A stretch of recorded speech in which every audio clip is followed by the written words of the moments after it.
So I'm going to start by showing you how to prep your pans for the cake batter. If we don't prep our pans right, our cake batter is just going to get all stuck when it cooks in here. So this is essentially greasing your pan. So we take shortening and a glove, or I can even just put a plastic bag over my hand to do this. And you're just going to go along the sides of your cake pan and on the bottom here, like so. And it doesn't have to be like extremely thin. I've learned in the past that having these big thick pieces of shortening end up melting, so it's not creating like a lump in the cake. So we're just gonna do the sides and the bottom of our cake. Now this is gonna get a little bit sketchy to do because, well, it's not doing it right now, but take a look. When you turn them upside down, the inserts fall out. So I'm gonna try to be as careful as I can while adding the flour as the next step. So here, I'm going to add the flour. Pause this. Okay.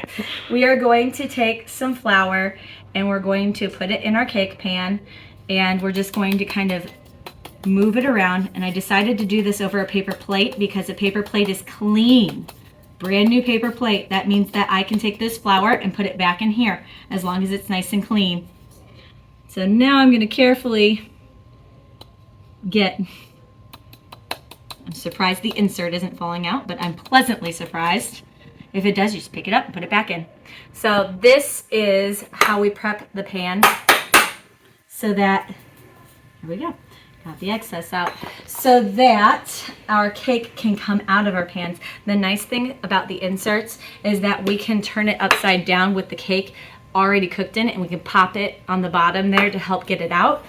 Most cakes don't have that ability because you don't use these types of pans, but hey, it works for us, right?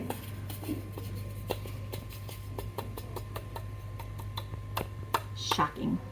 Beautiful. That's it. Now we are going to fill our cake pans with our batter. We're going to fill them about halfway.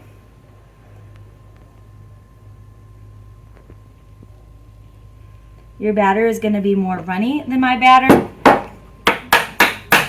Yours is box cake mix. Mine is from scratch cake.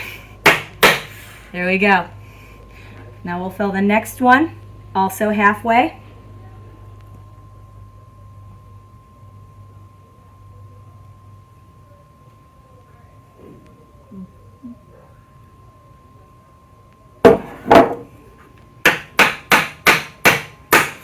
Okay, notice I have a lot of cake batter left over. You're gonna make cupcakes with what you have remaining. So get some cupcake liners, stick them in cupcake pans, fill it up the rest of the way, and bake it according to the package instructions. So bake these according to the package instructions also for cupcakes because they're smaller. We can always test them to make sure they are done. We don't want to overcook them, so a cupcake time is a good time for it versus like the full-size cake.